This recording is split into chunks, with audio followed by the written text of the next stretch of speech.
ব্যাপক উদ্বেগ শঙ্কার পর হামাস ইসরায়েল পঞ্চম দফা বন্দি বিনিময় কার্যকর হলো। আজ আরও ১৮৩ ফিলিস্তিনি কারাবন্দির বিনিময়ে মুক্তি পেল ৩ ইসরায়েলি জিম্মি।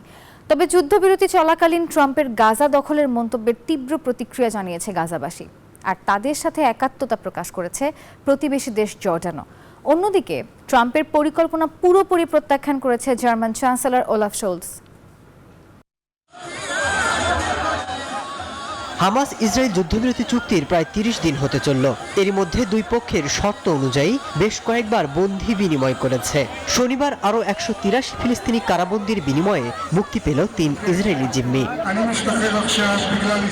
এদিকে নতুন মার্কিন প্রশাসনের পররাষ্ট্রমন্ত্রী মার্ক রুবিও সাংবাদিকদের বলেন, গাজা বর্তমানে বসবাসের অযোগ্য স্থানে পরিণত হয়েছে। বিভিন্ন স্থানে ছড়িয়ে রয়েছে গোলাবারুদ, ধ্বংস হয়ে গেছে ঘরবাড়ি। এমন অবস্থায় বাসিন্দাদের অন্য কোথাও সরে যাওয়া যুক্তিসঙ্গত। আর এমন পরিকল্পনা প্রকাশের পরেই ফিলিস্তিনিদের স্বেচ্ছায় প্রস্থানের জন্য ইসরায়েলি সেনাদের প্রস্তুত থাকতে বলল তেল আবিব। তবে ট্রাম্প প্রশাসনের এই পরিকল্পনার ঘোরতর বিরোধিতা করেছে গাজাবাসী। ধ্বংসযজ্ঞ হলেও বসত ভিটা, ব্যবসা বাণিজ্য মার্কিনীদের হাতে তুলে দেওয়ার পক্ষে নন তারা।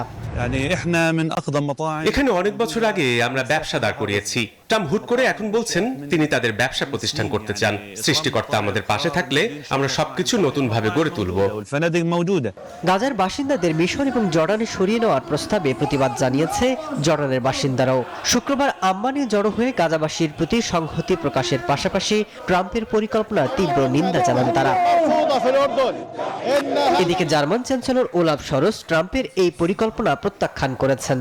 Kriege anzetteln können und das ist ganz wichtig. Masud Rana, news 24।